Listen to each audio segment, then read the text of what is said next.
Okay, here we go. Mill test number 1. This is the first program I've ever written, and so what we're going to do is we're going to attempt to drill holes in this block of wood. I'm using wood because I don't have my coolant set up yet, and I don't want to try to drill metal without coolant. That's probably going to snap a bit, but wood's pretty easy, so I can test and start with that. So basically I'm doing what's called a can cycle, and a can cycle is basically the machine knows how to drill a hole and what to do. So this basic program I wrote, you can see here, T1 MO6 is going to go for it's going to change tool number 1 out.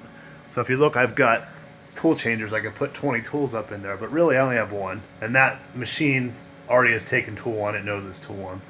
So I got tool 1 in the spindle, and then I'm going to do here the GO and G90 code. G90 just tells us absolute, not relative coordinates.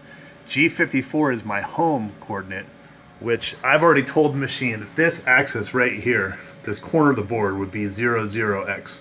So going X positive is this direction, or X positive is this direction, Y negative is this direction. So basically I'm going to X 0.75 and Y minus 0.75 to go 3/4 inch in on the board. Start my spindle S2000 at 2000 RPM, and M3 is going to start the spindle spinning in the clockwise direction, which is proper for the drill bit. Now my next code, I go to G43 and H1, and that's telling it tool offset.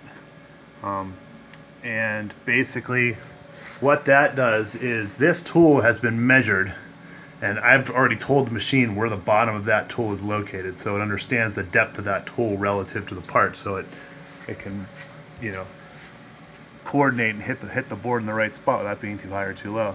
And then from there, G81 is my can drilling cycle there, that 4th line. So G81, Z minus 0.5 is telling it that I'm going to drill holes at a depth of 1/2 inch, Z minus 0.5. F10 is my feed rate, which means I'm going to feed it 10 inches per minute. And then R02, R0.2 is telling it that it's going to dwell at the bottom of each hole for 0.2 of a second. And then from there, you can see my first location I'm going to drill is X 0.75, Y minus 0.75. I'm going to stay on that Y axis, means I'm going to go down the board, and then I'm going to drill holes at X 1.5, 2.25, 3, 3.75. So basically I'm doing 1, 2, 3, 4, 5, 6, 7, 8, 9, 10, looks like 11 holes at 3/4 inch spacing.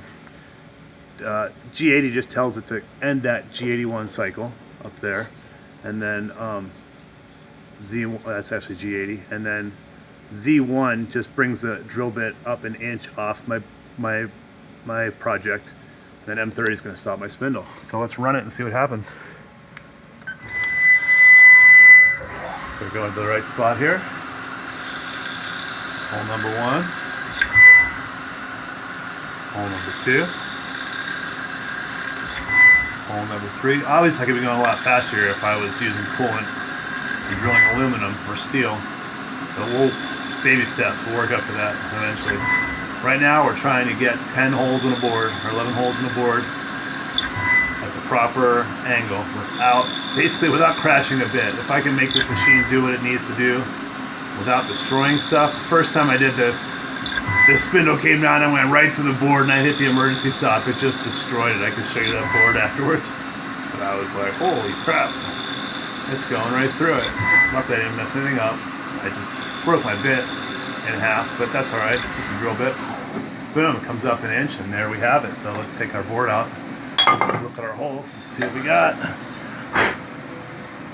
Pretty evenly spaced. I mean, I was really rough setting this. There's a whole procedure for setting this this thing up where you can use really precision measuring points to measure edges and measure parts to the 1,000th, you know.